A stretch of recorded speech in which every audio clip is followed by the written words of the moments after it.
So the filmmakers, in their infinite wisdom, decided to call this movie Falling in Love with an extra N in there, just to, just to let you know that there's a double entendre because there's a bed and breakfast somewhere in the movie. Because the writers are crafty like that, and they wanted to let you know that they made it funny.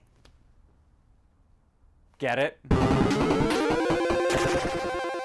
What's up, everybody? How's it going? How y'all doing today? Welcome back. So the title for today's movie is called Falling in Love. And I'm gonna start off by telling you guys that there are two kinds of movies that are very, very closely linked together. And the first kind of movie are movies that are just so belligerently and unmistakably movies that belong on either the Hallmark or the Lifetime channel, and you can usually smell these movies from about a mile away. And then there's movies that are kind of like that could have ended up on either one of those channels, but in reality, they weren't so horrifically or cheesily made that they really could have ended up anywhere. Thankfully, though, this movie leaned a little bit more towards the latter thing that I just mentioned. But I'm still gonna harp on it a little bit, though.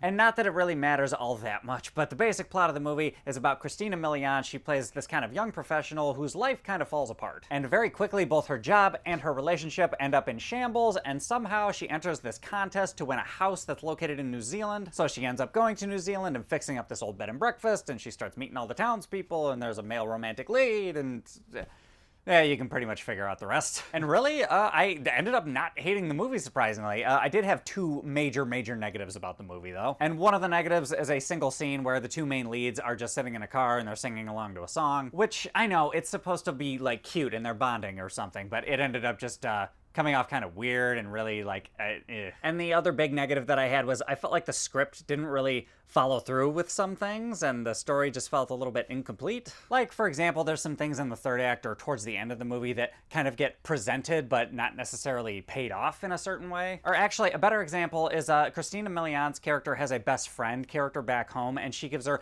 a horrible piece of advice. And I say it's horrible because I've seen real life scenarios that involve this kind of advice that don't really end very well. Because in this particular case, they're talking about forcing a marriage on your boyfriend because it's been too long that they've been together. And the movie kind of hints that that's not the best advice you could give somebody, but it doesn't take a hard stance on it, and I felt like that was a mistake. But besides those two things, the movie overall, it was fine. It wasn't terrible. The script and the subject matter kind of called for a cheesy movie, but I didn't get that impression from most of the acting performances. Like, the acting didn't feel cheesy compared to the material they were working with, even if the characters were a little bit generic. I thought Christina Milian actually didn't do too bad of a job. I thought her male counterpart was just very kind of one note, though.